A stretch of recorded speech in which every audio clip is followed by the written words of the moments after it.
Oda. Oda, why do you have to be like this, Oda? Why do you have to really show in our, just shove in our faces the reasons why we hate Germa 66, the reason why we hate Ichiji and Yonji and like Sanji's sister and Judge Vinsmokes and just the whole Germa 66 in general. They are the scum. They are scum of the earth. I mean, literally, this chapter really wanted us to have that hatred and give us that justified reason to hate Sanji's family and why Sanji hates his family and why this arc, personally, is going to be one of my personal favourite arcs. Purely because I love Sanji. Sanji's always been one of my favourite characters. There's always been a huge mystery to him, and I just love the fact that this time we are actually getting the full revelation of what's going on with Sanji. And I love the use of flashback in this chapter. The use of flashback, it's not like it was like pages upon pages upon pages. It was a necessary amount of flashback that allowed us to really get them feels, especially when Judge Vinsmokes brought out that poster, that picture of owner Zeph.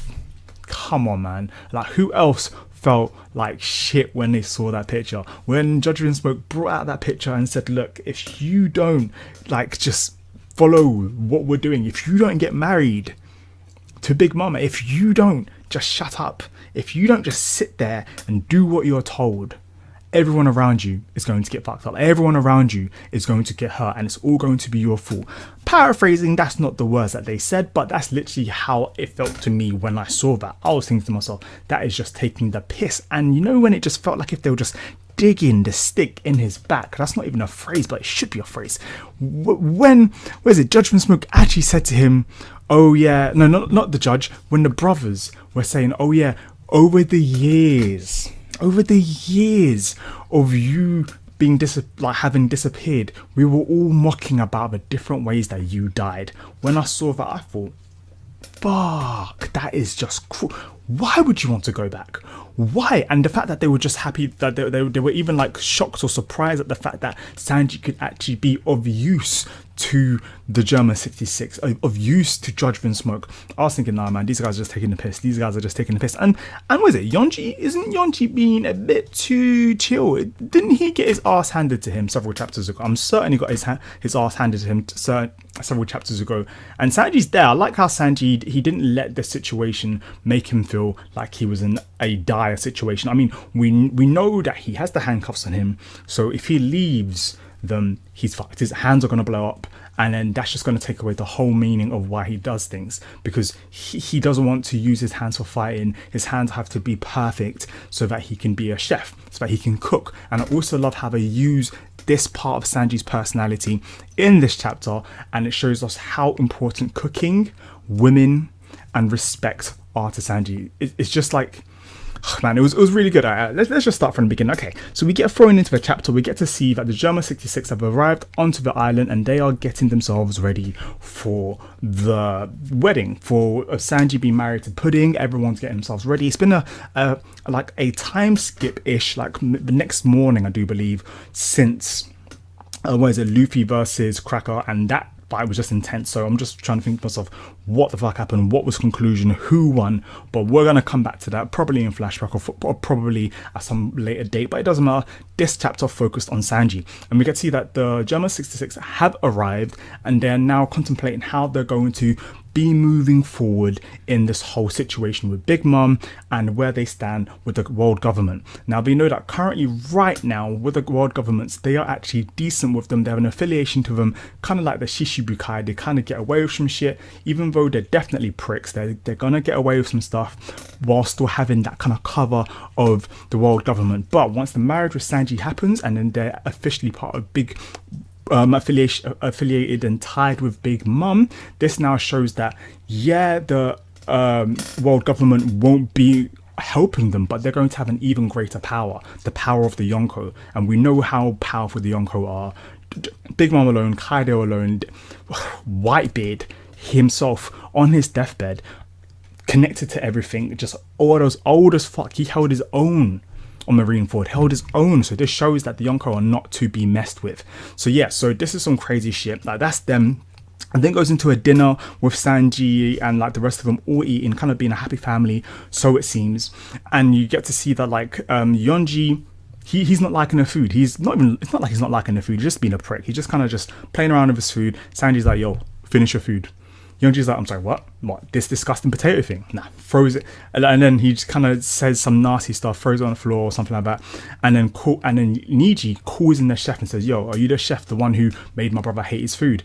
And then, what is it? Bloody Yeonji, one of them, basically, one of those pricks dashes a plate. I think it was Yeonji, dashes a plate at the chef's face. And it's some cute little girl. I thought, oh my god, like, oh no, like, you're gonna just get your ass handed to you. Sanji saves her life. It was a play. It wasn't gonna do too much damage, but it was kind of like, what the fuck? What are you doing? Why are you doing this? Is this even necessary?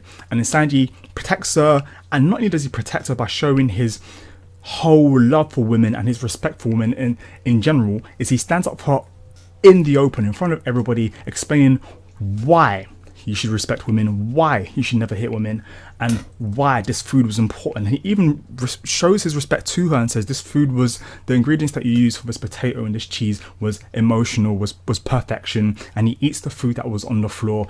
This shows that he doesn't give a damn about his royalty bloodline, and the look on everyone's faces once that happened was nuts. Everyone was going crazy. Judgment Smoke's like, yo, this is the lowest of the lowest that you can do. That you can do being a prince. We don't even want to see you as a prince. We don't even want you to be here. You're just useful to us to get us close to Big Mom. This shows the lack of respect that they have to each other.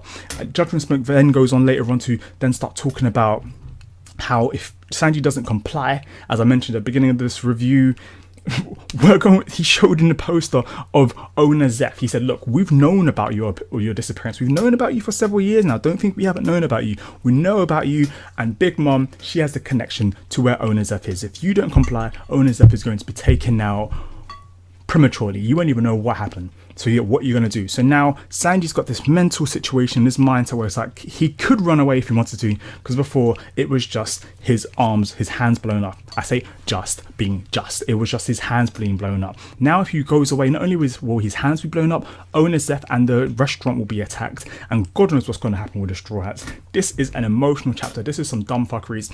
What's even worse is we didn't get to see that Yeonji even... Like, we get to see the chef chick, she's been battered and bruised and she's unconscious. She's just left in some corridor fucked up. And Niji's just there, like, looking at Sanji like, yo, like, you know, all the signs are to Yeonji, you know. And I was saying to myself, Niji, you prick. Sanji, you can see the rage in his face. Not only did he respect the women, the food, everything, he just doesn't want to be here. You can see that he's mentally getting emotional. He just wants to leave. And then the last page, we get to see some next mass productions of humans of something. I don't know, but on each one of the pods, there was a number. Like, I don't know what the number represents. I don't know what the Germa 66 are trying to do, but are they trying to create, manipulate a mass army using the weapons and stuff that Doflamingo was trying to sell off around the world? Or maybe it's their own technology. What are they trying to do? We do know that the Germa 66 technology is above everyone else's, and they have stepped beyond that boundary of what should be real in the One Piece world or in the One Piece lore. So yeah, this emotional chapter, I loved it. I mean, I've read it on the train coming here. I just turned on my laptop, had to review straight away because this was such a great chapter. An obvious 9.5 or 10 out of 10 as a personal favourite, because Year of Sanji, more backstory, a bit of flashback, plot development, information about the Big Mom and the wedding and everything, as well as talking about the revelry, as well as also showing just the family connecting and how dysfunctional it actually is. What did you guys think of this chapter? Did you guys like this chapter? What did you think of the revelation? Like, how do you think Sanji's going to get out of this? Do leave your comments down below in the comments box. Do subscribe for my weekly One Piece reviews. I'm super gassed. I'm super happy. Like, you know what? I hope I see you guys next week and we get to talk more about One Piece. Have a good day, guys. Please subscribe. Peace.